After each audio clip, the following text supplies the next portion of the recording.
हमारे आपड़ा merchandise store पर जाइए और अपने मनपसंद की टी शर्ट खरीदिए, लिंक डिस्क्रिप्शन में है। नमस्ते, मैं हूं संजय दीक्षित और आप देख रहे हैं दी जयपुर डायलॉग्स। जैसे कि अपेक्षा थी, रामनवमी के जुलूस पर पत्थरबाजी सदैव होती रही है और इस बार भी कोई अपवाद नहीं है, विशेषकर हमारे एक विशेष प्रदेश में जिसका नाम है पश्चिम बंगाल, और वहाँ पर कल चुनाव भी होने हैं। लेकिन रामनवमी के जुलूस पर मुर्शिदाबाद में, वही मुर्शिदाबाद जहाँ के डीआईजी को इलेक्शन कमीशन ने हटाया था, उसी मुर्शिदाबाद में एक बार पुनः हमला हुआ है और हमले का जो स्टेटस है उसको अपग्रेड कर दिया गया है। मतलब कहने का कि यह पहले पत्थरबाजी होती थी, इस बार जो भी ट्विटर पर मैंने देखा है अभी तक, उसके अनुसार वहाँ पर बम भी फेंके गए हैं। तो इस अपग्रेडेशन के लिए मैं किसको किसको धन्यवाद दूं। अब पश्चिम बंगाल सरकार के बारे में तो सभी जानते हैं, उसके बारे में तो कुछ कहना नहीं है। इलेक्शन कमीशन स्वयं बहुत कुछ कह चुका है। इलेक्शन कमीशन के अतिरिक्त कलकत्ता हाईकोर्ट जितना कह चुका है इस सरकार के बारे में, उसमें तो मुझे लगता है कि 2-3 कमरे भर जाएंगे, इतना सारा कह चुका है वो अपने आदेशों में। लेकिन फिर भी किसी प्रकार का कोई असर नहीं है सरकार पर। अब आप सरकार को कह सकते हैं बेशर्म सरकार है, मैं कहूँगा ना, वो सरकार ये देख चुकी है कि इस देश की जो यूनियन की जो संस्थाएं हैं वे बिल्कुल निर्बल हैं, दुर्बल हैं। वो किसी भी प्रकार का एक्शन लेना नहीं चाहती। वो ये चाहते हैं कि उनका काम जो है वो जो मतदाता है वो कर दे, स्वयं कुछ न करें। स्वयं बहुत कुछ जो है वो आदेश दे रखे गए हैं, संवैधानिक आदेश हैं, आदेश है एक, आर्टिकल 355 जो है वो एक आदेश है कि यूनियन की ड्यूटी है कि वो किसी भी स्टेट को बाहरी एग्रेशन और इंटरनल डिस्टर्बेंस से बचाए।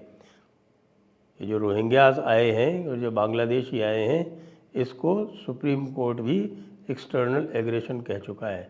ये डेमोग्राफिक एग्रेशन है, एक्सटर्नल एग्रेशन की संज्ञा में आता है, सुप्रीम कोर्ट डिफाइन कर चुका है। लेकिन रामनवमी के जुलूस पर सबको पता है कि ये होना था। हमारा पंचर वाला जुबैर भी कुछ दूसरे जुलूसों के बारे में कह रहा था कि ये देखिए, ये रांची में जो कुछ हुआ, वो रांची में ड्रोन से इंस्पेक्शन किया जा रहा था तो उसमें कुछ और निकला, उसको हमारे भाइयों के ऊपर मर दिया गया। हम तो बहुत ही शांति प्रिय हैं, हम शांति दूत हैं, सभी जानते हैं कि वे शांति दूत हैं। कितने शांति दूत हैं, वो बार बार हर पर्व पे, हमारे हर पर्व पे ये जता दिया जाता है कि वो शांति के कितने बड़े पक्षधर। जो बातें चीफ मिनिस्टर साहिबा कह रही हैं उसका संज्ञान अभी तक इलेक्शन कमीशन क्यों नहीं ले पाया है।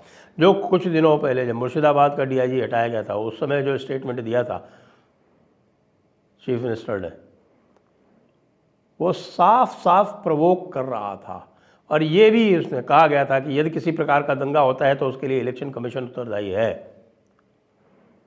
क्या चीफ मिनिस्टर को कोई वार्निंग दी गई?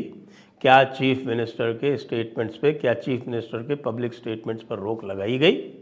ये काम तो इलेक्शन कमीशन लगातार करता रहता है ना, बहुतों का कर देता है। अभी सुरजेवाला को उसने 48 घंटे के लिए रोक दिया।